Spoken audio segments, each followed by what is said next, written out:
You're not able to. You can only do one video. So what I'll probably do is look at the stream to see you. Oh, they can. Hello, early birds. I'm going to mute myself.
Hello, hello, hello. This is good. You can get your mic going. Okay, I'm here. Perfect, perfect, perfect. Let me just make sure it's all going. Hey, to everybody in chat, if you could throw some messages in so I can make sure everything's good. We're running new tech on our. I mean, how do you say? We're running double cameras and a lot of other things. So. Julian's been getting a bit of a crash course in ex-YouTuber life from me. I'm just going to be putting on socials just quickly to let everyone know. Hey, come on in. Watch us play. How do you? Yeah, I'm just putting it there. I think I could hear you on my end through the stream. I think we got about 3 people watching. Hey, Uh-oh. Desinon, is that how we say your name? One second.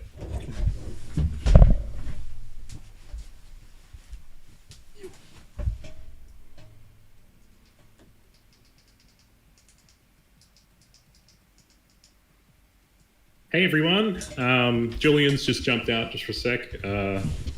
Batted all this tech stuff. All right, I think we're ready now. Yeah. All right, we've got 6 people in, so I think more people will probably be coming in just a bit. I've just put it on both social channels. So. Alrighty. I'm trying to get the. Yeah. I'm making sure the chat's good though. That's the only thing I'm worried about right now. I can't quite check that. Okay. Oh, you mean in the box there? We might need to. Yeah, maybe. Oh no. Yeah. Okay, it's there. It's just a little squished. It looks like. Is it squished? Yeah. Oh, there it is. Oh my god, it's really squished. Let me see if I can. Sorry about this, everyone. As usual, I'm on my tech issues. So, let's see. Where is it at? Chat box. Okay, there we go. Let me just pull that up a little more and just make it bigger. Oh my god, it's terrible. It's so hard to see. Well, I can just put the stream, the chat up. Oh, here we go. Okay, perfect. I just got the chat up in a different tab, so I can see it from there, I guess. Oh yeah, so today we're gonna be playing Umurangi Generations. We have the developer of the game, and he can do a little self-introduction while I get us set up. Yeah, so kia ora everyone. My name's Ves or Tale. I made Umurangi Generation with Thor High Heels, or Thor, and he basically did the music and I did the rest, and it was made in about 8 months, and came out 2 years ago, but I think it's the kind of thing where more people are starting to play it and resonate with it, and that's pretty positive, I think. I remember talking with someone a while back about like, this idea of like modernizing the jet set radio idea in some way. Like, it's obviously got a very jet set radio looking aesthetic and everything, but then the idea was also like, jet set radio is kind of about like youth counterculture in a way. And if you go back and play jet set radio, obviously there's like a lot of pretty extreme stuff in there, like the military helicopters and stuff, but the message is still there, and like it's kind of about like updating that and having something that's a little bit more relevant to now. Not saying jet set radio is not relevant still. That game's old, our game's new, so there we go. Yeah, well, everyone basically I started thinking the other day where someone said the new jet set radio is going to have NFTs, and they're like, oh, we're going to play Umurangi then. So, who knows? Gotta love it. Yeah, so today we'll be running through a basic tutorial. Gonna get through some levels. Hopefully not too many, but I'll try and take my time with this. Yeah. Oh, it looks like I'm moving the chat over everything else. Oops. Oh, you might be, it might be tied to your, or actually what it might be is you might need to put it underneath your, that's true, yeah. Alright. Your face. So if you pull it back up over your face and then just make it a layer below. Where's my face? I'll just put this at the bottom, it'll fix everything. Oh no, not at the bottom, my bad. There we go. Where's my webcam? Goes here. You can also try cropping it as well. There we go. Alright, yeah. Yeah, how's everyone doing today? I hope everyone's good. It's been a minute. I mean, by a minute, I mean, I think last time was Friday. So today we'll be looking into this game. I'll run you through the basic controls and then the basic objectives, and then I'll let them go from there with any kind of key points, tips, tricks, anything else. So, yeah, in this game, you're going around. Actually, maybe you want to explain the premise. You might do a better job than me. Yes, basically what you have to do is you have to complete what are called photo bounties. And what that is you have to take a certain photo however you like. You can do it a lot of different ways, and all the objectives are done in a way where you can complete them really open-endedly. But so see where it says, like, take a photo of 7 birds. Julian, try and take a photo in the level that has 7 birds in the photo. So that's not 7 individual photos of one bird. It's one photo with 7 birds in it. So give it a go. Alright, let me see what I can do. Oh yeah, in this game there's a double jump, so keep that in mind. It's very helpful for traversal. We never explained that, and I think some people, they realize they can do a lot more. Later in the game as well, if you complete all the bonus objectives, you also unlock jet boots that'll let you jump, like triple jump, but also like really high.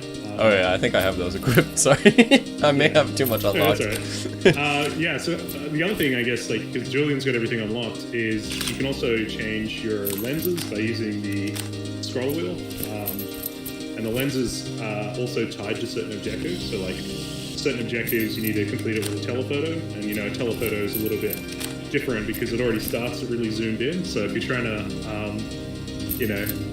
take a photo of something close, you're going to need to like walk backwards a little bit to get it in shot.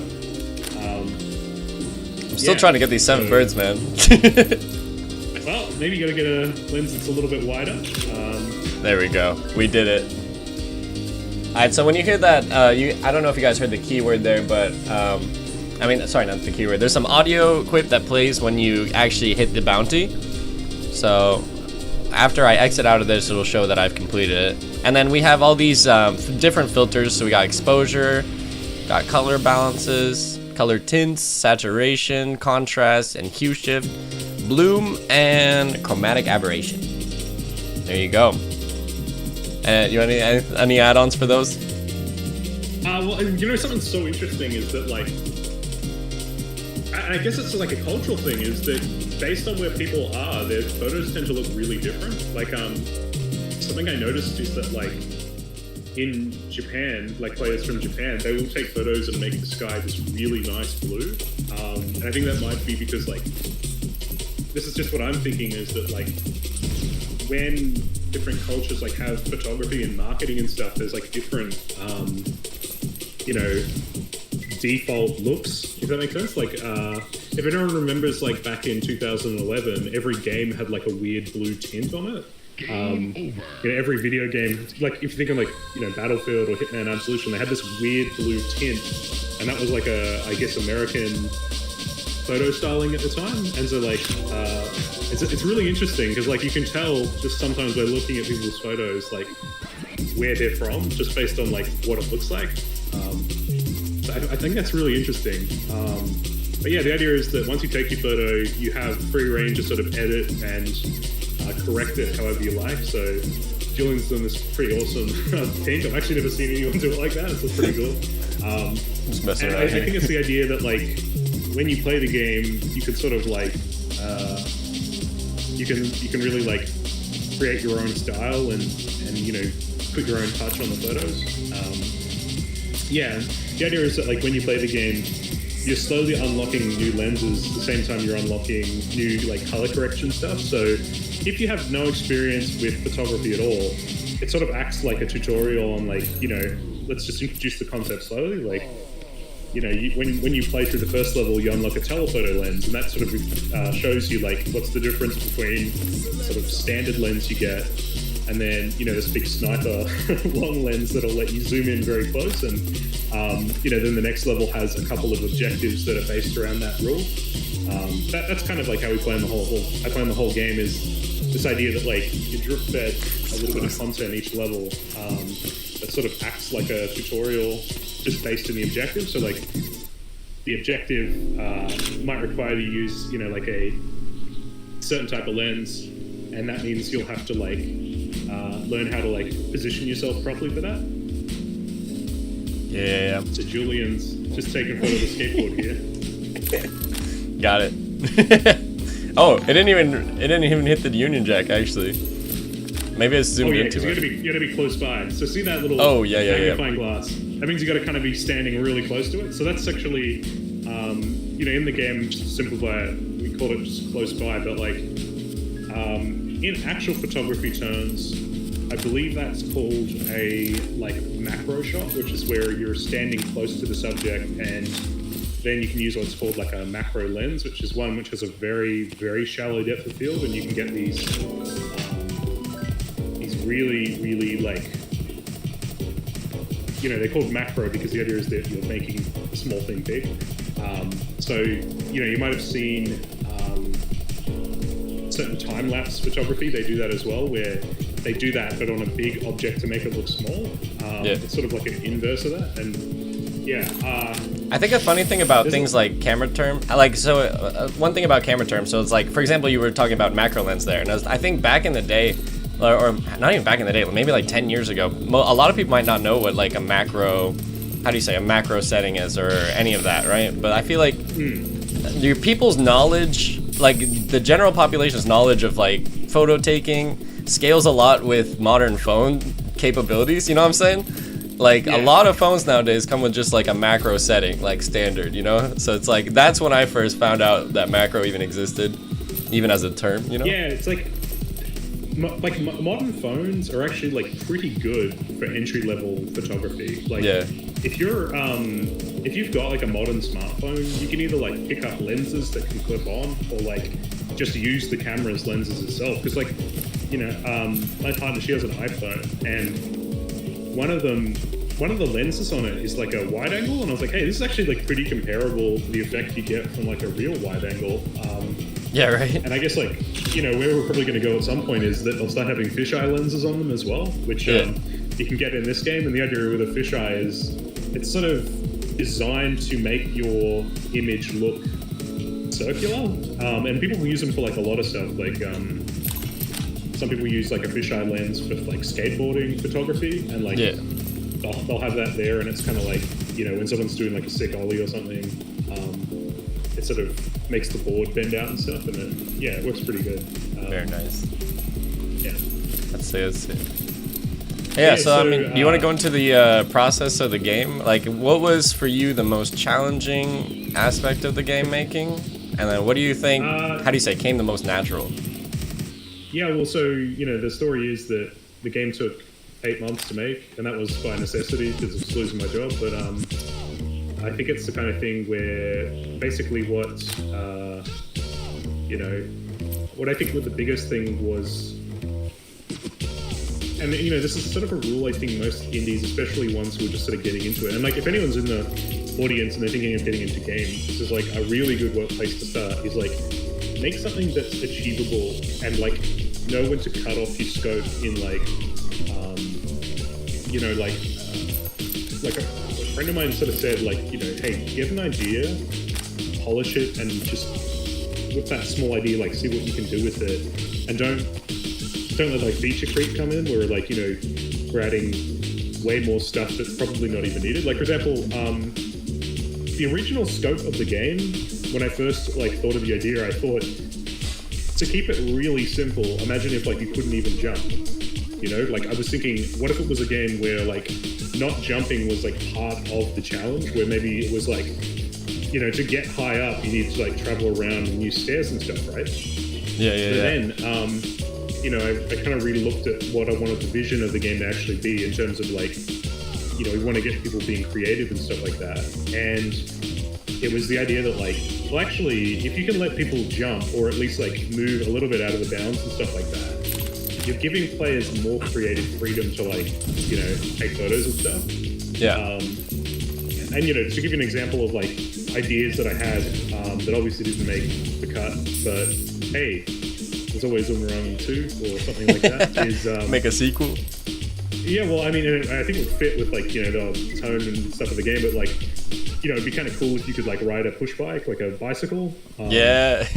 Because it could be like the kind of thing where something I was thinking about if we're going to do a sequel to this would be like doing it in a way where you can like put the camera on a tripod and like either time delay or press a button to shoot the photo. Yeah. And so that could be like the kind of thing where like whilst you're like that, you can like go do something in front of it and take a photo. Like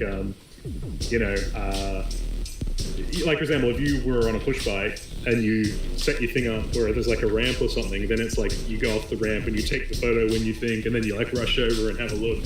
Yeah. But that's getting a little too out of the scope of like, okay, I'm an indie game developer with this literally zero budget and my savings are going to run out in a few weeks, so I better get this thing done. Mechanically quite challenging to pull up, I would say. Yeah, I think that's where like I think if you're an indie or something, don't be afraid to like go and look at just one moment. Got a little guest who just needs some milk.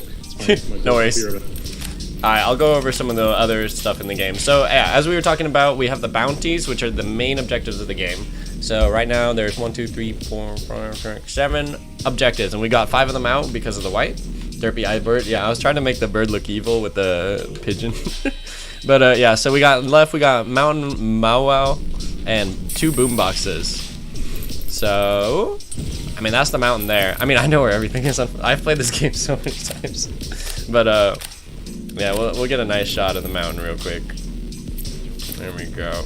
Oh, that's not a good shot. What do you think? I feel bad. The only thing I feel bad about doing this game is like, I know I'm not that artistic comparatively to your average person. So it's like, I know I'm just gonna play around with these colors, and that's gonna be about as far as I go. Let's go with that. That looks nice to me. Anyways, yeah. So outside of the basic, outside of the basic objective bounties, there's bonus objectives as well. So the top one for each level is find 9 film canisters. So each map has its own film canisters that are scattered around. So another thing to do if you're trying to be a completionist is to pick up some film. There's 9 of them in this map, and then what was it? Yeah, if you get all bonus objectives completed, you'll also get another item unlocked. And then on top of that, I mean, I guess is one of the other ones. So there's the recreated the postcard bonus objective. So for that, you have to stand in this area, and there's a postcard symbol at the front to help you figure it out. But anyways, if you go to the menu, you can look at this picture. So greetings from the Bay of Plenty, right? So this is the photo we have to recreate as best as possible, proportionally speaking. proportionate. I don't know if that's the best way to put it. Maybe you can correct me on the words there, but how do you? Yeah, well, basically, you have a little bit of wiggle room with just about everything. So, the way that works technically is basically we set like an X and Y value that you have to kind of match with your camera to the one that took that. But then I think we give you like pretty modest. I think it's like 50 degrees of difference or something, or it's enough that like if it's not perfect, it still counts. But like if you're just doing something wild, it won't. And yeah, I think it's like with this one, the way I always line it up is you need to have it where the bird is in shot, and you can also still see the people down the bottom. Oh, true. Nope, my bad. I used to be so good at this.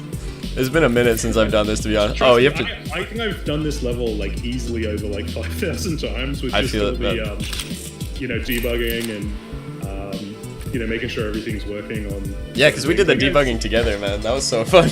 Yeah. That's another thing I love about the game, which I'll get into in a second. But I wanna successfully get this photo taken. I think with this one, you don't need to rotate them. That was something I made sure you didn't have to do because just like rotation's so much harder to line up with your eye. Hey, like, sorry. Oh, you got it? Yeah. So anticlimactic, my bad. Let's get the colors good too. Yeah, sorry, keep going. Oh no, you're good. Yeah, it's like I feel like that's another thing. I had an older version of this game I was looking at the other day because we actually got contacted by a museum in Melbourne, the Museum of Screen and Moving Image, I guess, ACMI. Yeah. And basically they want to have a little kiosk where you can play the game, and they were like, hey, do you have any like early development shots? I was like, oh, let me have a look. And I went to my MacBook, which is what I made the very early versions on, and I was looking at the, like very, very like way pre-alpha version of the game where you're, just walking around, Unity asset store prefabs, and I think it was just like the objectives were like basically modeled on the Tony Hawk objectives, but then I was thinking of ones like, recreate this thing, you know what I mean? Because like I believe it was Kingdom Hearts. There's like a thing in Kingdom Hearts 3 where you have to like take photos of Mickey Mouse logos, I believe it is, which is like kind of crazy. Like I'm still like not quite sure how they like program that, which is kind of nuts. Yeah. Yeah, wait, what was I saying now? Oh, right. So yeah, one of the aspects that I really like about this game is, it's definitely an artsy title, so you can definitely have the free range to be as artsy and creative as you want, but I like how they don't actually force you to at the same time. So, you implemented the speedrun mode, right, into this game. And then... Yeah, I think, sorry, you go, and then I'll have a big ramble about speedruns. I'll ramble, then you ramble, how about that? Oh yeah, but what was it? Yeah, so, what was it? When, oh man, sorry, I lost my spot for a second. Okay, yeah. So when you, for example, when I take the photo of this Union Jack, I can take it like completely blurred or like just barely in, and it doesn't force me to make it artsy or like have it focused, So it's like if I'm really going for the lowest time possible, you can really just cut that number down as fast as you can. And I really like that it really lets you do that. And then of course all the bonus objectives are optional. So once I get all these basic ones out, you can finish the level. So, you can take anywhere between, 15 seconds for the level up to, like, I don't know, hours, For the whole game, is someone's beaten it in, like, 6 minutes. Dang! That's, like, including the DLC. Like, because they are just... Here's the thing, like, if you look there on the pause screen right now, there's a little checkbox that says photo mode. Yeah. All that does is just make it that... Yeah, I turned that off. Editing your photos, it just goes straight in. Yep. And then another item I added was, and it's an item you have to unlock by completing the bonus objectives, was one where basically you don't have to do the animation of, like, the character pulling the, next line of film in, and it's just like... I feel like something I've thought about for a while is kind of like speedruns are a very good way of like determining if your game is very like instantly playable, and like if you need to sort of trim down some fat. Like if you think about a speedrun and think about any speedrun you've ever seen, and there's like the first 10 minutes is someone just like standing in a hallway waiting for like people to sort of finish. Yeah. You know, talking or whatever. It probably means you need to cut down your start bit, right? Like, I watched a video recently which was about, you know, the new Deus Ex, Human Revolution versus the older one, and the video essayist, and some people can probably guess what I'm talking about, who the video essayist is, but basically they were talking about how you could have a thing where you walk around, you know, the office for like the first hour. Yeah. Or you could just like start the game straight at the objective. And he was like, guys, start the game here. And I was like, oh yeah, that's kind of a good point. Like, you can have this like longer intro, and it is sometimes really good to have, but like, if you're thinking about it from like purely a speedrun, it's like, yeah, it makes way more sense, I think, to just start the game straight in the gameplay, because then it's like, okay, whoever's playing it is straight into the run, and like then, you know, you think about kind of like doing a rerun and replay and stuff ends up being like much more exciting. Yeah, I mean, I think these kind of cutscenes can add atmosphere and the, how do you say, boost the overall feel of the game, is what I've seen. But I mean, yeah, I mean, it can definitely slow down pacing, especially if they're not like skippable. Like non-skippable cutscenes are like everyone's worst fear, I feel like, especially second time through. You're like, oh god. Not a fan. Nura Poga says Half-Life 1 starts with you having to wait to arrive to the facility. Yeah, I guess like that is true, but like, you know, the moment you get off the little cart, it's like you can just beeline it straight to the suit and start pushing the little cart along. There's not like, you know, a bit, I guess, where Barry sort of spends 5 minutes telling you about his wife and kids before he, you know, gets hit or anything like that. But you know, here's the thing. When it comes to like game design, I think there's never a rule. Like, anyone who's telling you this is what you should do because it's a rule of game design probably doesn't know what they're talking about, because it's always going to be subjective. Like, it's really up to you, I guess, as a designer to find the sweet spot of like, this fits my vision. You know what I mean? And is the vision something where it is like, you know, playable straight from the start, or is it more the kind of thing where you have to what's the word, like, you have to basically, you know, because there are some games, I think, where the slow start is still super memorable. Like, I'm thinking of, you know, Shadow of the Colossus, right? I'm sure everyone here has probably played it or knows about that game, where basically you have, how do I put it, you know, this tutorial basically of going to the first Colossus, where it's, you know, you're not really doing heaps, but, you know, at the same time, it's building so much atmosphere to when, like, you see that first Colossus, like, literally just walk past a tree and the tree falls over, and it's just like, you know, the build-up is, like, totally worth it.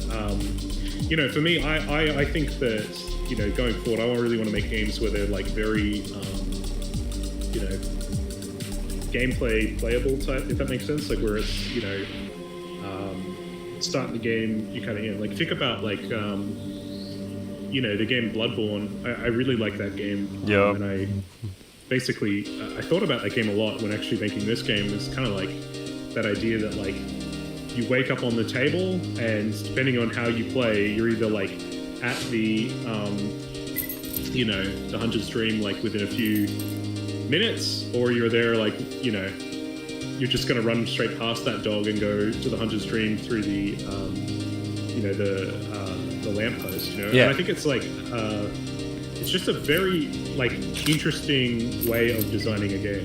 Yeah. So, something you guys are probably noticing, like, we're taking this pretty chill, but, like, Julian can now go to this sort of red box over here and basically finish the level. And, like, one of the ideas around that was kind of the idea that, like, not putting a big thing on someone's screen telling them where to go to exit the level, partially because I didn't know how to do that in Unity, because it was relatively new, but, you know, then it's also the thing of, like, what I did as a compromise was just to say, okay, if I just put that close to where you spawn, like when you started the level, I think players will instinctively sort of come back around.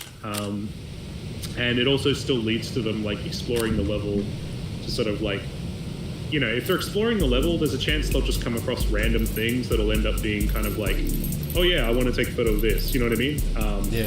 like there's a lot of, I think, moments in this game where it's kind of like there's how would you put it, just random dioramas that you can kind of look through and take photos of. Heck yeah. Oh yeah, all right, I think we're about time. I'm gonna go ahead and pull up our first winner for the giveaway. If you haven't entered the giveaway yet, just type in #giveaway and you will be entered in a chance to win this title.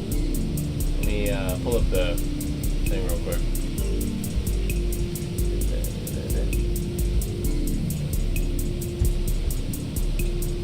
Oh man, I'm always so slow with this stuff. Manage. Draw. Alright. Bammy 0x0. Congratulations, you've won a key. Just type in !claim and you can get your key for Umurangi Generations. And everyone else hold tight, I guess. Alright, yeah. So, okay, we moved on to the next level now. We're on, I think you should pronounce that. I don't want to mess it up on stream. Oh, I can't hear you. Whoops, I remember I'm in Wichita. There's a couple of ways, I guess, people say certain names. Atumatai is, I believe, how you say that name, and then certain people call it Otomotai, but I don't think that's right. Basically, I think something that's very interesting is that, like, a lot of, Māori place names, there's like differences in how things are said based on like where you are from, and then also like what's very interesting is that like in Māori language, when you see WH written, that's actually a F sound, and the reason for that is, I think, probably something to do with how early European linguists recorded the language. And then a story I've heard is that a lot of the revitalization movement was also sort of like in certain parts of the countries. I think someone had a lisp, which there's nothing, there's no shame, because those really helped get like a lot of that stuff up and going again. But it's really interesting because as you go sort of like further down south, the dialect changes quite differently. And it changes like kind of based on, it's almost like based on landmark, like even, like Sahiwi, that's sort of like a tribe, certain like tribe names are, like as you go sort of to the north, it's more, hang on, got a little possum next to me who's a little hungry. So Dylan, I'll just let you talk for a bit. Yeah, no worries. Alright, yeah, so we're on to the next level right now. We'll see, let's check our bounties. We gotta get some duct tape, 3 lit cigarettes, Sharky, and then if you guys see for solar panels, there's a new symbol next to it. So this will be, if you look in the bottom left, you can see that we have the telephoto lens equipped. So this is one of this is the lens you equip from beating, this is the lens that you unlock from beating the first level. So we can go ahead and show that one off. I think I've already used it for sure, but we're just gonna go into it. So telephoto gets a high zoom, and then with this one we have to get 10 solar panels using this. So, oh my god, sorry, I got the jet boost on. But yeah, when you're using this, you can, this one's the most challenging, I'd say, for photo bounties, because you have to definitely be doing it on purpose, because you won't it's very unlikely that you'll accidentally complete a bounty while being very zoomed in, unless if you definitely know what you're up to, or you're finding the thing on purpose. Like, for some of the bounties, yeah, go for it. I was going to say, I found that one there is almost like it's the spotlight lens, if that makes sense. Like, you need to be so specific with what you're taking a photo of and be basically in a really specific location. So I found that, like, when I was doing the DLC, I started to try and use that lens less, because it tended to be like, okay, the creative variety tends to only be in certain ways. Like, you can only take the shot from like maybe 1 or 2 positions on the map, versus like, in that first level, for example, with the boom boxes, there's like, I think, a ton of ways that, like, basic positions, but then, obviously you've got all the camera roll and stuff. And like with the with the DLC, something you'll notice is that a lot of the objectives sort of require to use the standard lens, because the standard lens, I think, is like the best version of like difficulty and how would you call it, creativity. Like, you can still sort of fit things in, but there's like a limitation because you don't have a lot of zoom and you don't have a lot of wideness. Yeah, you mean like it was a good balance between the two, and it made it feel more, how do you say, natural, I guess? Well, yeah, because it's like, if you ever watch speedruns of this game, what they've done is they've unlocked the ultra wide angle lens. Yep. Which basically takes, like a photo of the whole screen, and they'll set that on and they'll jump up in the air, tick, tick, tick, tick, and then they'll jump back down, and they've completed like, 5 of the objectives in like a few shots. And I think it's like, I don't mind, because this is not really, I think, the kind of game where it's super competitive. Like, you're not really like, I'm not sort of too concerned, I think, about, certain things being too easy or not, because it's kind of the idea of like, the tone of the game is really about, chilling out. So making it that people can sort of break the game by, finding ways to, jump in the middle of the corner. Like, one of the things we actually patched for this version, because, this is on me, is kind of this whole thing of like, there was a bug, especially in the Switch version, for quite a while now, that was basically, it was sort of like we had to rework the movement in the game a couple of times because people were having motion sickness, and we tried addressing it a couple of ways. And, it seems mainly that the thing I've sort of landed on now is that the way to address motion sickness is just let people play the game in third person. But better too late now. But anyway, basically, one of the things that happened in the Switch version for a while was like if you accidentally whipped through certain parts of the ground, you would just like shoot up in the air. And I'm not sure if there were any like speedrunners who figured out a way to reliably do that. Like for the longest time, I was like, how? Sorry, how is this happening? Like, I was like trying to find a way to replicate it, and it was just like almost at random. I ended up sort of finding, I think, a fix now where it is still possible to launch yourself, but you don't launch like 100 meters in the air, you only launch like 3. And I was like, well, yeah, look, Untitled Goose Game, you can do this, so that's alright, whatever, it's fine. Like, if someone finds so your poster Rest in peace poster. Rest in peace poster. It's kind of like a ritual on this stream, unfortunately. It happens very regularly. So I sort of found like, look, if speedrunners are going to find a way to absolutely break the game in half, there's probably, it's probably more fun to let them have what they want. So like, one of the things we ended up doing is that like, when the game came out, people were talking about really wanting a creative mode, like a free mode. They just said, I just want a mode with no timer. Yeah. And I was like, well, I could add that, but I don't really want to like, just patch that out of the main game, because I feel like having the timer has, like a lot of interesting stuff, and people have written some really interesting pieces about the timer, like how it reflects the sort of game's, more Jet Set Radio-y, like political themes. Yeah.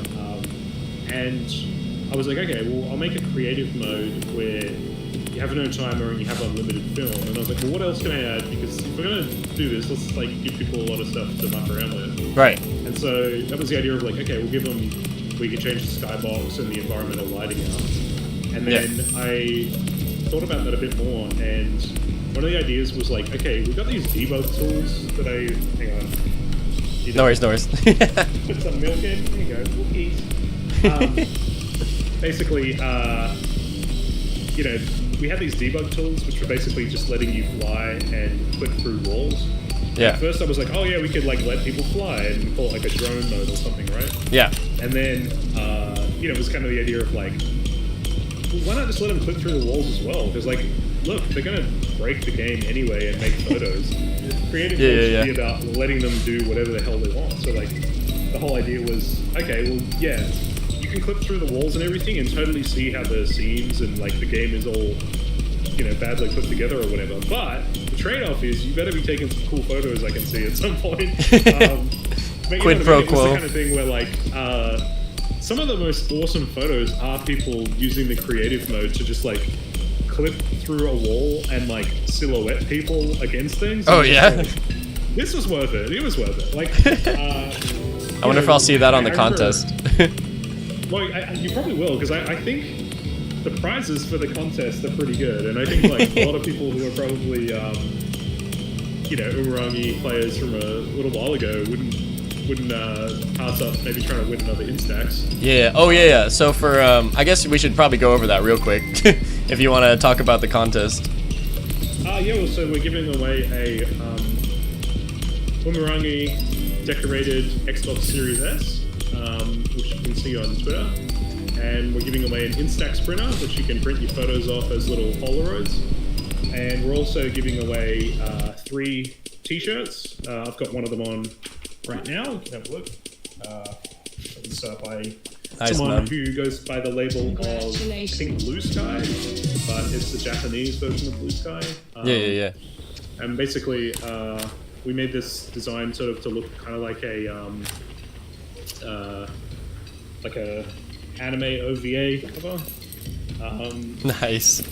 But yeah, basically, it's just I don't know. I feel like I had a chat with someone when the game first came out, a journalist, and was saying that basically one of the things at the moment is that apparently a lot of these photo modes in games aren't actually put in to give players a chance to take photos. They're actually put in to like for more cynical like marketing purposes to like try and drive engagement on social media. So that's why like if you've ever played like a game and it's got a photo mode, it's very restrictive in what you can do, and like every photo kind of looks good enough that you could put it on social media and it would advertise the game basically. And that's not to say like people haven't made good things and that developers didn't work hard on it or anything, because they obviously did, but I think part of the thing about that is those photo modes are designed to be very restrictive to like make sure no imperfections are shown. Which I think like I get why they do that, but like the idea with the creative mode in this game was like, okay, we can see the absolute bottom of the barrel, like someone clipping through the floor and people's faces not loading in and it looks awful. Yeah. But the trade-off is that at the very top you'll have things where it's like, people have found ways to like silhouette entire things out of existence just by like mucking around with the game's clipping planes and stuff like that. And like what you end up getting is just these very like, I don't know, very like, I don't know how you would even call it, like artistic or like, it's the kind of thing where players who did want to go back in and just like, play the game to just chill out in, they've got these like ways of just exploring the levels, and I think it's just this very interesting thing because like some players, I don't know why you would do this to yourself, but basically in that first level there's like a bunch of buildings and stuff, and it's all sort of placed to scale in some way. Some players have like literally they've skated out like 10 minutes off into the distance to sort of like take a certain shot of just the city, and you're like, okay, well, good luck getting back. You probably just need to reload the thing, but at the same time, you made like a really good photo. Yeah. So I think so this you finally got through this game and you've made it. What would you say to people? I mean, anyone who works on any kind of creative project, doesn't have to be games, but some people like, I mean, you'll hit a wall eventually, right? You'll just not feel like it, or you'll be too busy, or this or that. Especially like of all the people I've worked with, you've had the most, conditional, extrinsic forces like pushing down on you, I would say, probably. I mean, feel free to talk about that as much as you like, but like what would you say to people who have this, are seeing it hard to, persevere through that? I think a really funny story, which we haven't actually told anyone, because happened during this Xbox thing, was basically this little possum I've got in my arms. She came a little bit early. Oh yeah. But she so happened to come within the week when we were supposed to put the thing into cert, and I had just a few more things to touch up. And I remember messaging you guys and being like, oh, hey guys, I'm not going to be able to make this certification deadline because little Bubby here has decided to come about a month early. And, you know, everyone was really cool about that, which, you know, I think, you know, if you're ever going to do any sort of creative endeavor, you know, you need people who are in your corner, if that makes sense, you know? When, you know, like when you're going to be doing something like that and stuff happens, you don't want to be, you know, with someone who's going to be like unacceptable, you know, that your child was born, you need to now pay us back whatever the cost was or something, you know what I mean? You have to rear children? No way, man. Yeah. You know, and I've heard a couple of horror stories about, you know, certain groups, but I you know, one thing I was, you know, I really enjoyed working with players and it's pretty down to earth on a lot of this stuff. Nice. Yeah, but let's see. What was like the most? What was like your biggest point where you're like, oh man, how do I put this? Like, what made you persevere through all the hardships that happened through this game? Well, I think when we were first making the game, it was this kind of thing where like, I think I had a lot to say about a lot of things. Yeah. And you know, like we've often seen in, I guess, the West, you know, like this pushback against political games, I guess, but you know, I think at some point in the game, because I wanted to talk about a lot of stuff that was related to like climate change and stuff like that, because for those who don't know, like the game's kind of based on the bushfires that happened in Australia, and my mum's house got destroyed by that. And I actually just moved recently because that same area I was in just had catastrophic flooding, and the whole town's basically got to be demolished. But you know, it's this sort of thing where at about one point making the game, because I think a lot of people probably are scared of, you know, the pushback you'll get from talking about something like climate change or whatever. Yeah. I just decided, fuck it, like I'm gonna just do this, and if people don't like that, they can go and play literally anything else. There's plenty of games. It turned out, you know, a lot of people were like, hey, yeah, that's literally what I'm going through right now, because when the game then launched, all of the critiques about, you know, government inaction on that stuff were super applicable to COVID all of a sudden, because, you know, a lot of people's governments were not even taking COVID seriously. And you know, one thing that I said back then was sort of like, I thought it was sort of interesting that like people were saying climate change was a hoax invented by China. And then literally when COVID comes out, people say it's a hoax invented by China. And you go, these guys are just flipping the script around on this stuff. Like one, like China's really just a scapegoat, which is pretty rough for them. And then two, it's like, man, really, there's got to be some more. No, that's so funny. Like I decided to do that, and then when we made the DLC, it was sort of a similar thing of like,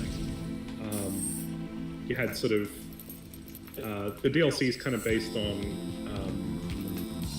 a lot of stuff, but like I think one of the things would be police states and stuff. So hang on, I'm gonna feed this little bubby. So no worries. Back to you, Julian.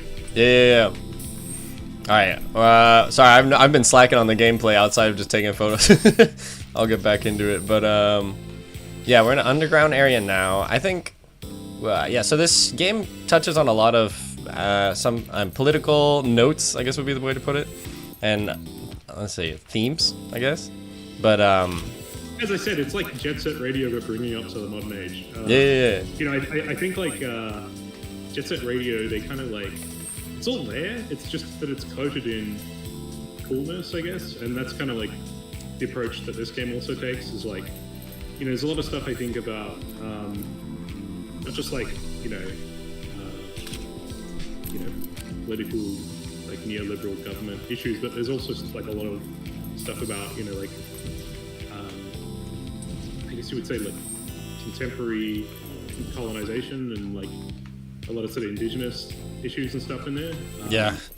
So like, you know, one of the whole things you'll notice is like with the friends is, you know, they're all Maori, but the idea is that like they're not tokenistic Māori characters that you often see in games. Yeah. And there's also, Māori characters there who have fair skin, because that's like another conversation that's sort of had about this stuff. Like something that's, I guess, there's this sort of term people use called urban Māori, which is got a whole lot of baggage to it and a lot of this stuff. And basically this game was kind of about just putting a middle finger up to certain ideas and saying, like, shut up, like, we exist, we're here. Yeah. There's a lot of nasty stuff, and I think it's this idea of like making a game that's basically just existing, and that form of this existence is itself a form of like resistance. Does that make sense? Yeah.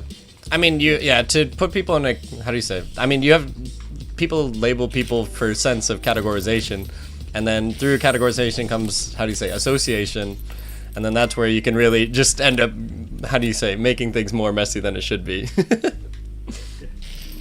Oh man. Yeah. So if anyone, sorry, real quick though, if anyone has any questions for the developer while we're on live, feel free to throw anything in chat, and we'll see what we can get around to. And I'll get one more giveaway going. One more till you've got, I'll get my next giveaway going now. Alright, so we got Crystal Dog. Congratulations, you have won a key today. So just type in !claim, and I usually don't explain this, so I'll explain this now. After the stream, I will message everybody who has won their key. I do not say that often enough, and then I just end up leaving the stream, and then everyone's like, where's my key? Sorry about that, guys. Anyway, sorry, yeah, you were saying though? Oh, I just saw Sebastian Golem said 5 followers, primes, and viewers at something. I'm probably going to get the mod to. Oh, yep. But, Glunch Boy said one of the most important pieces of art made in the first few years. Thank you for creating it. I just want to say thank you to everyone for playing it, because I think it's the kind of thing where the more people who are like willing to give games like this a go and like a fair shake in terms of like not just writing them off as whatever.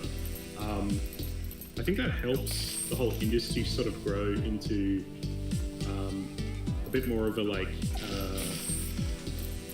basically like how film went from the 50s to the 70s, where like, in the 50s it's all just about sunshine and rainbows, and then in the 70s people started talking about like, real stuff that's actually going on, and I think the whole medium sort of grew from there. But Nero Poga says, what does Umurangi mean? Umurangi means basically like,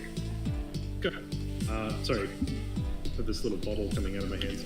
Basically means like red sky. And hang on, let me just reposition this baby, because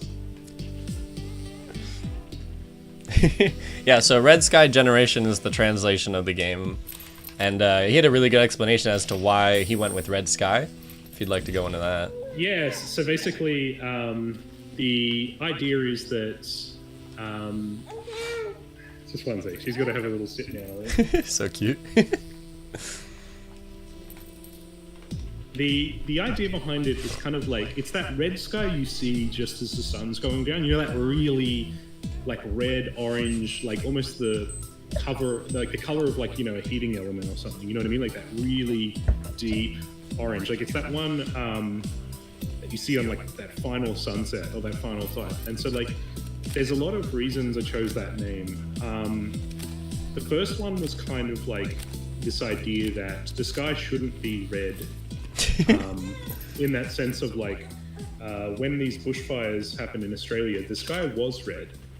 Like it was full of smoke, and because of the fire, the light from the fire travels through the smoke. And like, if you think about in movie terms, the way they get laser sights to show up, on film is they put smoke in the room so that the light can travel through the smoke, right? It's very thin smoke, so you don't see it on the thing, but that's how light travels. So when you have a bushfire happening, and there's all the smoke in the area, the light itself actually travels through the smoke and it becomes this red, right? And so this idea is that something's wrong, and it's this apocalyptic red color. And the idea around that is when you play the game, you see how like, the media and the politicians are talking about it, and they're talking about it as if it's not a big deal, or that it's, become normal sort of thing.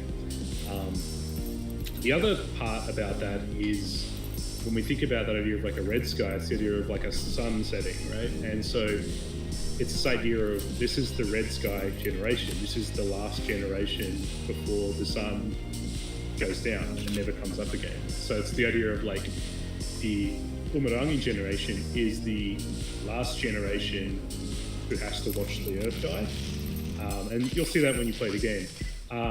The language is Te Reo Maori, so I'm Maori, and the game's based on Maori culture. So Maori people are the indigenous people from New Zealand, or we call it Aotearoa. And part of the other reason of using Maori words in the game's title and also sort of in the game's content, like some of the objectives use, Maori words you have to sort of find in the environment. It's not like you need to know what the word is, but, or actually in some of them you do, but it's the idea is that in the environment itself, you can see that word close to the objective. So it's a little bit of like teaching you a new word. So like, for example, in this level, one of the objectives is take photo of Manaya.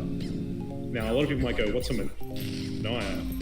If you search around the level, eventually you'll find a certain statue that has a plaque on it that says that this is a Manaya. Alternatively, you can just Google the word Manaya and you'll start to learn some new things. So that's a Manaya there. Julian's just taking a photo of. Oh crap! Sorry. Hi. Got the selfie one.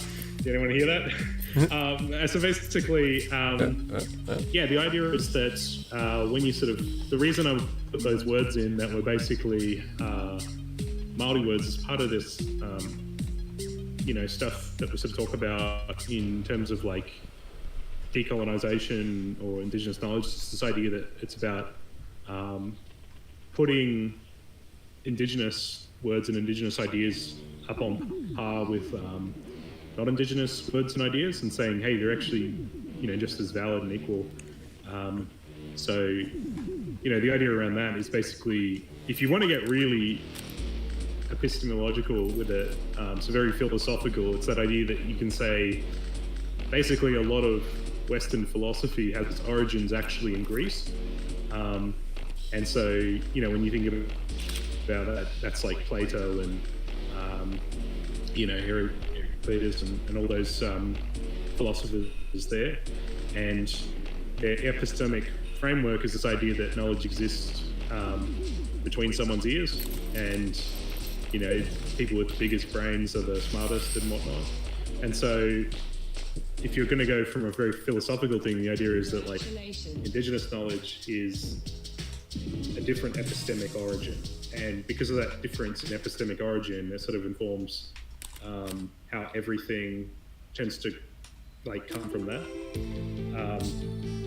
I know that that's like a huge tangent on a lot of stuff, but yeah, like basically before I worked in games, I worked at a university, and you kind of need to get to that really deeper layer to really start, I think, to unpack a lot of that stuff.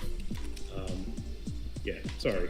No, go for it, man. Julian, did you want to show off the creative mode? Yeah. Oh, yeah, I could do that too. I was gonna, yeah, we could do the creative mode, and then at the end, I want to show the speed run mode for the single level. I don't want to show too much, but I want to show that you could do it. This ended up being my favorite part of the game in the end. Especially for debugging, man. Like, being able to zoom through levels is so helpful.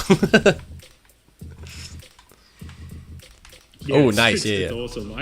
One thing I do want to do basically with my next game is make a really good debug menu, because you don't realize how much time you save until you've got something like that. Yeah. But yeah, basically, so there's this slider here where you can change the time of day. And then you've also got the sky. You can change the sky to like pretty much every sky from the, like the base game. You've also got this time scale when shooting, so that's just like a way of it slows everything down when you go to take a shot. So you've got like, I think one of my favorite ones I think is just called Vaporwave, which is like a custom one I made just for thing. You've also got things where you can change the fog.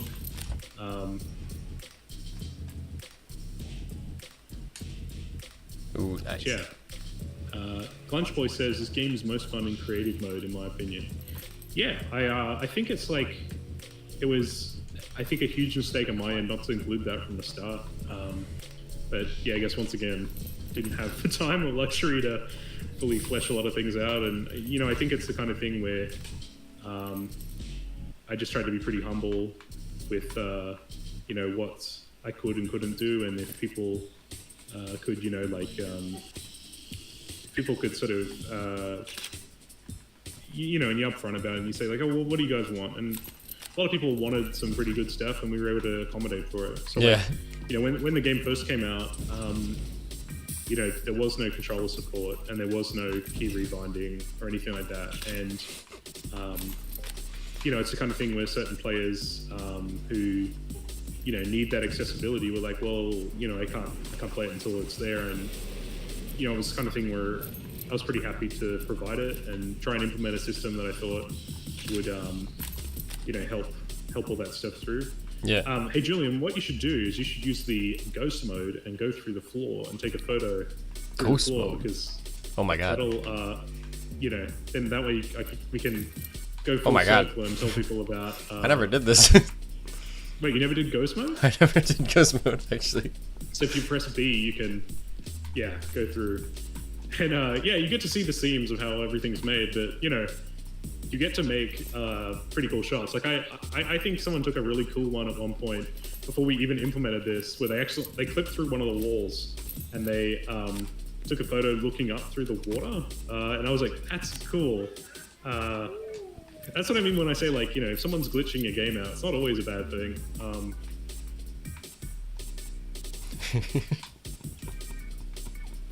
Sorry, I'm having fun with this. I love the selfie camera. Yeah, but man, that stuff is so cool. All right, should we? What was it? Oh man. Oh yeah. Sorry, I have one more question. So, this is your first game completed, correct? I think. Yeah.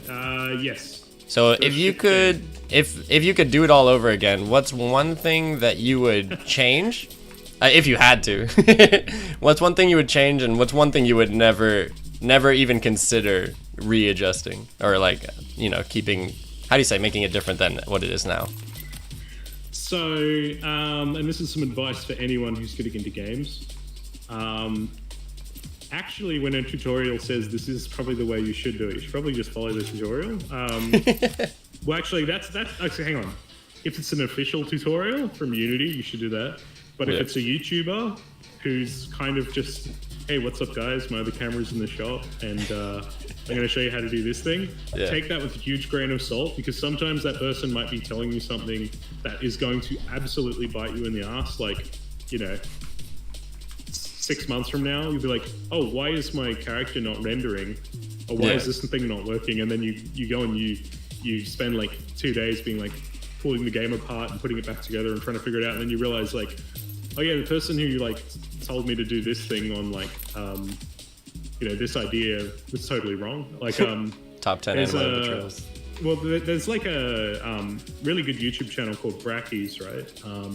And I think a lot of people who have made Unity games have probably watched Brackies tutorials.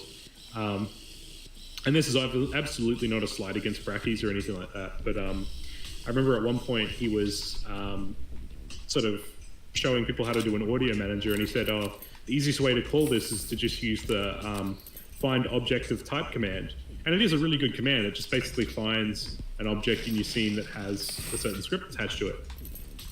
Thing about that, though, is that's like a really inefficient way of doing that. Like, a better way to do it is actually to like instance that thing, and then you can just call it like by instance. And it's like,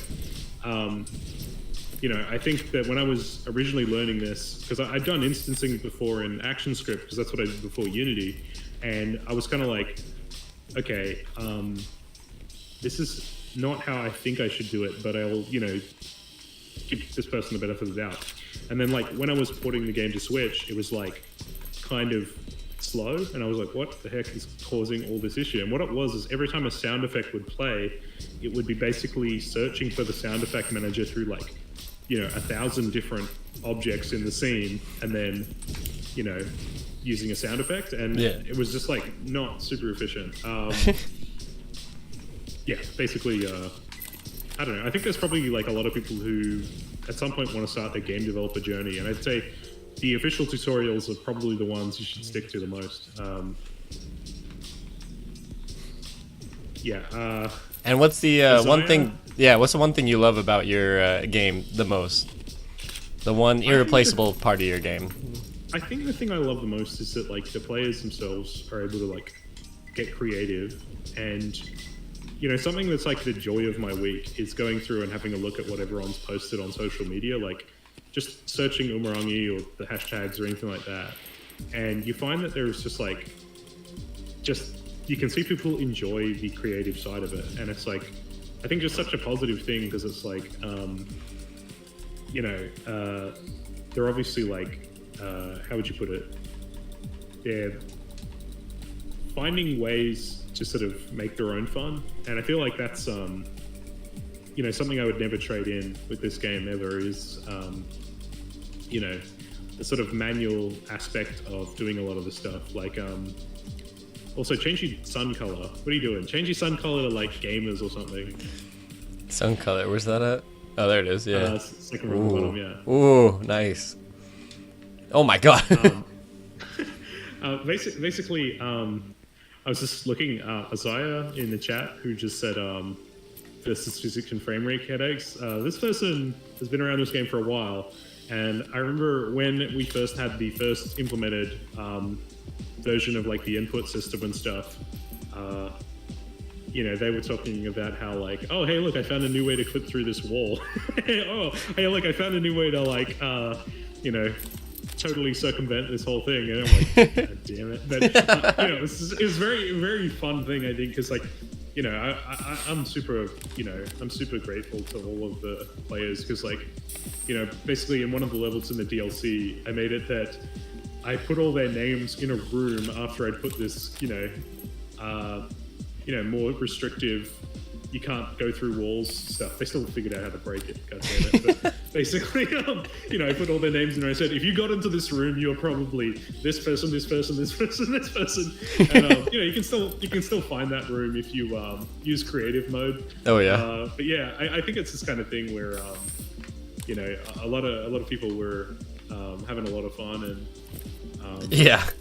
You know, like I think the nature of a lot of indie games now is that, you know, if you get a good community who, you know, are enjoying your game, like listen to them and figure out what they want to have in the game. Because a lot of times, you know, no one's out there trying to backseat game design you. They're just telling you like what they find fun in your game.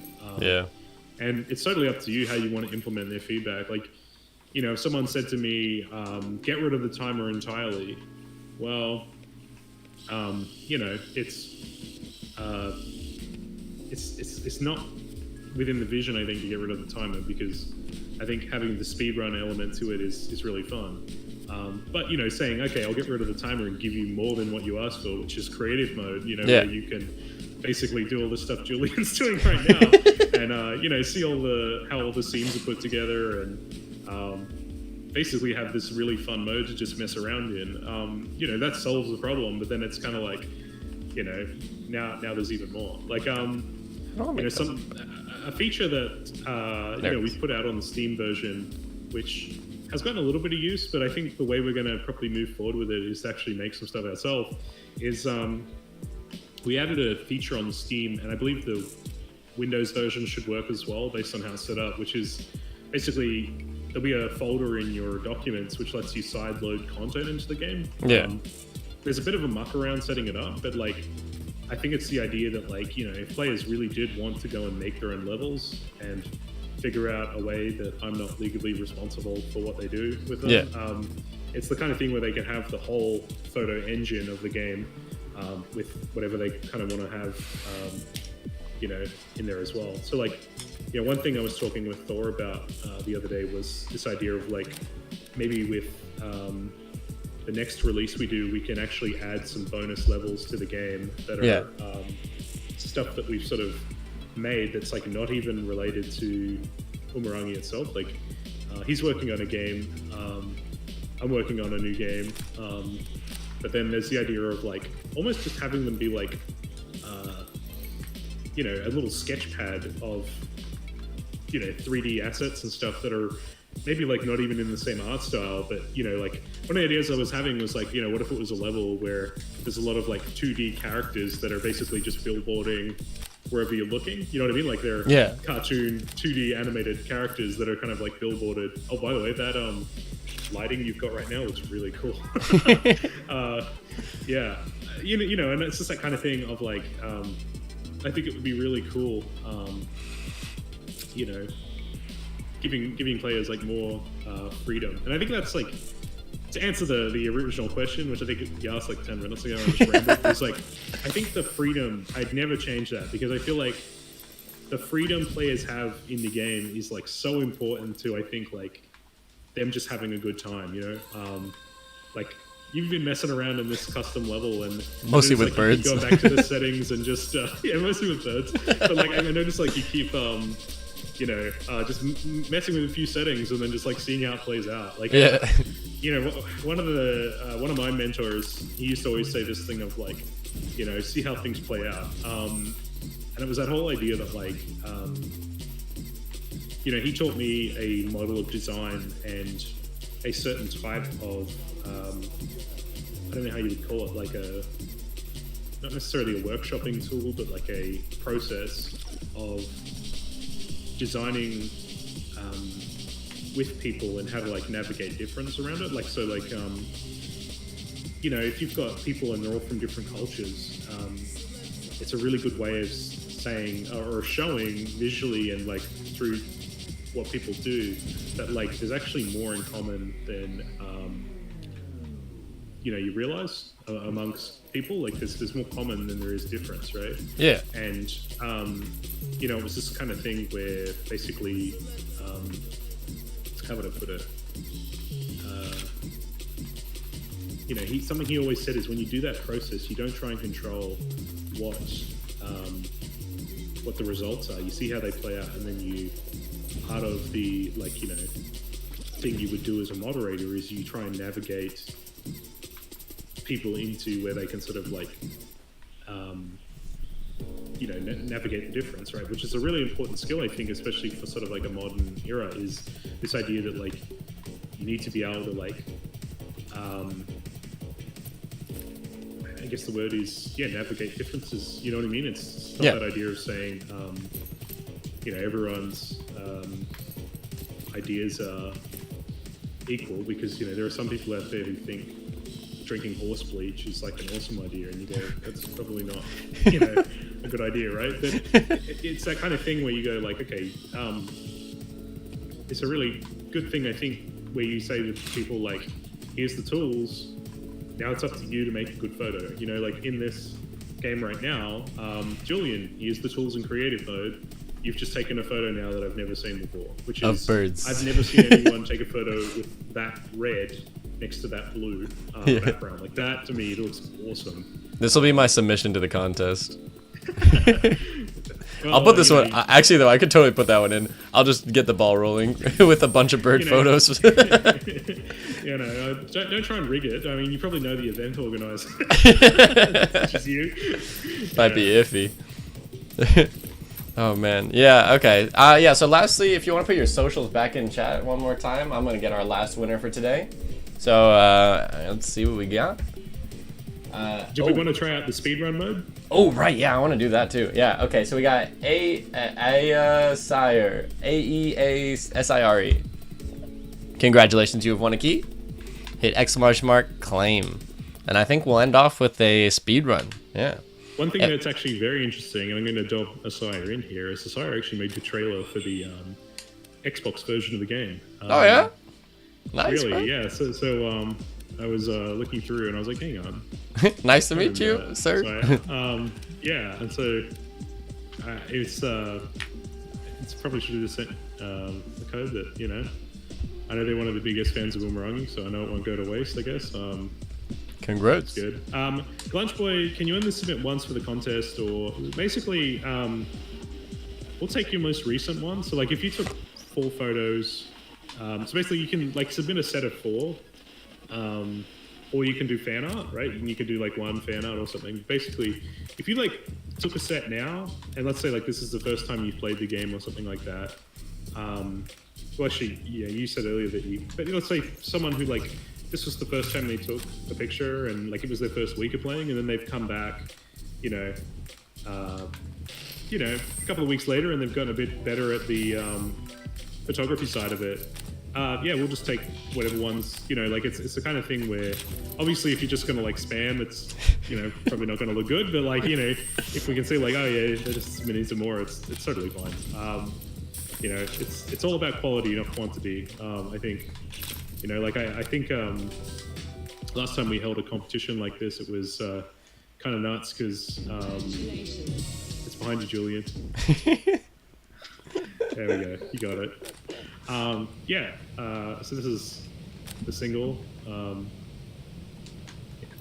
Oh man, I'm not good at this one. Oh, I'm stuck. No.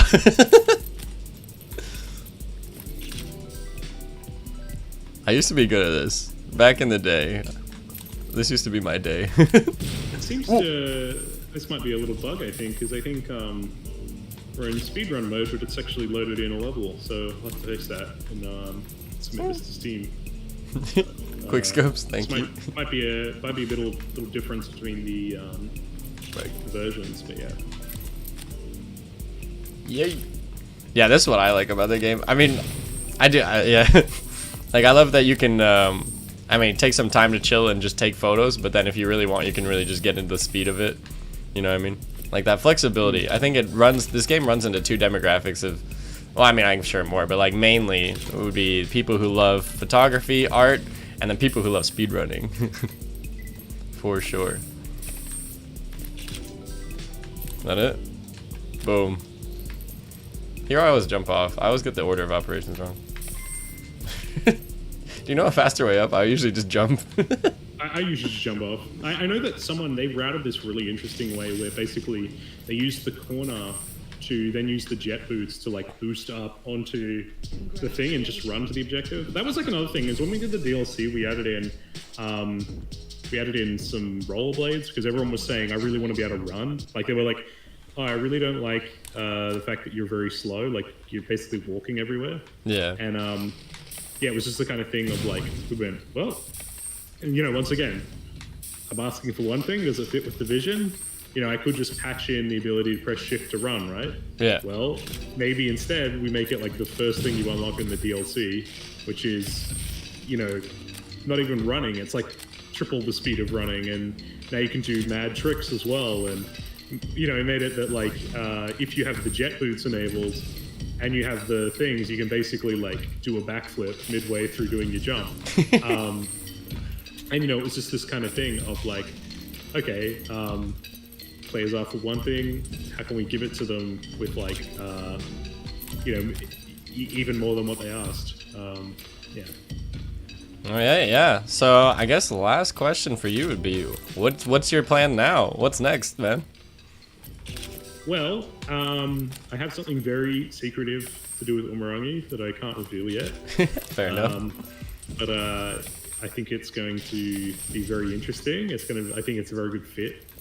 And then I have a second game I'm working on, which it's kind of, I guess, in the grey box era. If you followed me on Twitter, in between all my shit posting, you've probably seen some little tidbits of it. But you know, one thing, you know, Thor and I are really into is PlayStation 2, and the game I'm working on next, I think, is going to be very much a game that's inspired by certain, I guess, how would you say it without revealing?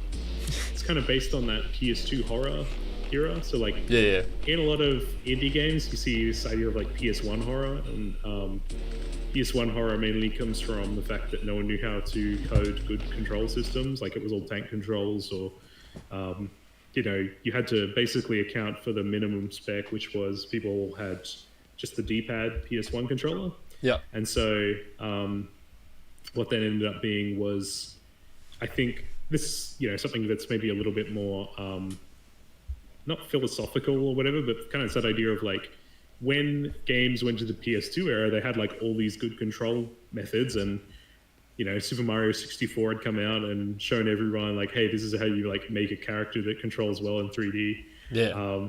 So it was sort of like this really interesting thing where it was like the tension was still there, but the control had gotten there as well. Like think about a game like, I don't know, RE4 or games like that. It's like very much a game where it controls really snappy and everything like that, but the tension is still there from the horror element. And I guess like we've sort of seen, I guess, a bit of a horror renaissance in years, but like it's weird to think like then PS3 horror is like not even horror at all. It's like just a shooter. You know what I mean by that? Like it's like the control's gotten so good now that there is no tension because it's kind of like I can deal with this, you know. Well, it's like one of the things I think about is like things that become a lot less scary in a horror game when you know you can headshot things just being good at video games. Yeah. And like most people who have like played video games are pretty good at like aiming and controlling a character at this point, right? Like it's not too tricky to aim for the head. And so like the idea with this next game I want to work on is this idea that like certain characters you play as can't actually aim, they can only lock on. Yeah. So it like totally brings them back to being. And sorry guys, I think my face has become a whiteboard or something. I'm looking at myself in the stream. It's like the sun is coming through, and I think my camera's set up in a way for low light or something, and it's basically made me look like a mime. But yeah, I think it's this idea of like what I want to do is make it that the game itself has like limitations on it, similar to how the PS2 and PS1 did. But you know, one thing about PS2 and PS3 games is they tended to also be, how would you say it?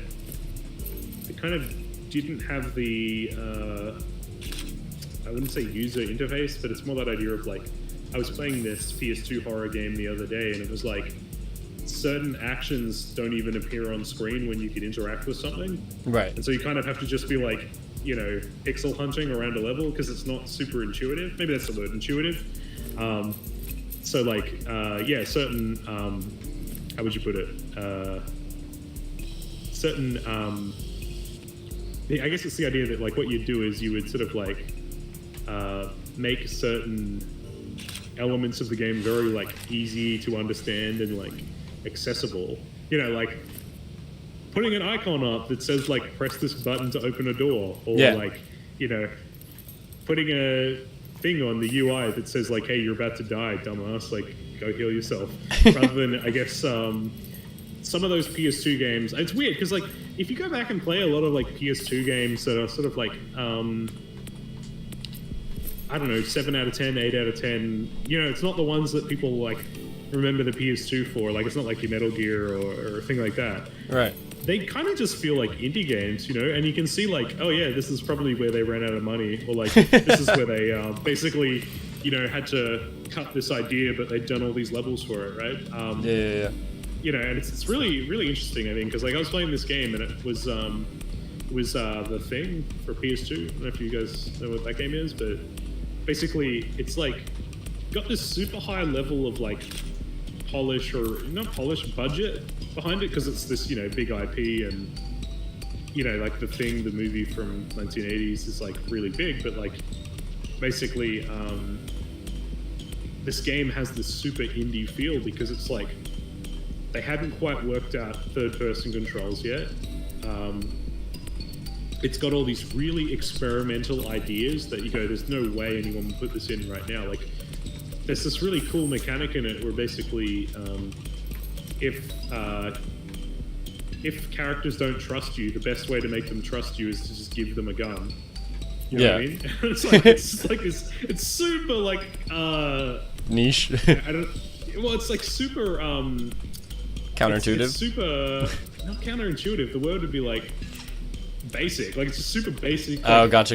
You know, A to B idea, but it's like, oh yeah, that actually fits really well with like just the tone of the game and everything. Yeah.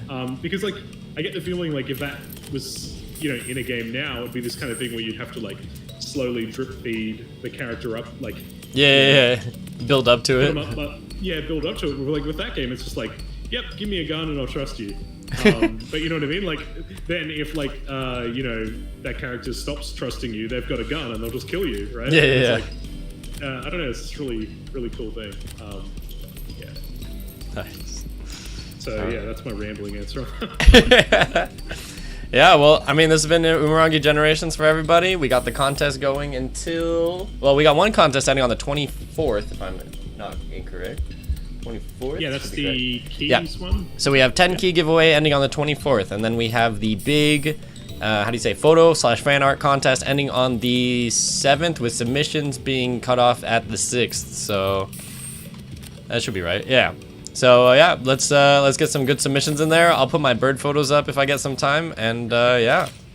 This has been Umurangi Generations. Thanks everybody for joining, and thank you, of course, to the developer for joining our iffy streams. And, I'm excited to see what you guys make. You know, I really enjoyed decorating the Xbox.